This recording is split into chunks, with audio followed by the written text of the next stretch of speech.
বোলে কাটিব মোকে কাৰণ বোলে মই এটা গাহৰি এই বেলি বিহুতে বোলে গধূলি মোকে ধৰি বান্ধি নিবহি বান্ধ এই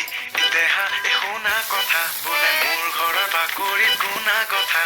মায়ে আনি ৰাখিছে গৰুৰ পঘা বোলে মোক বান্ধি থব আগ ৰাতিৰ পৰা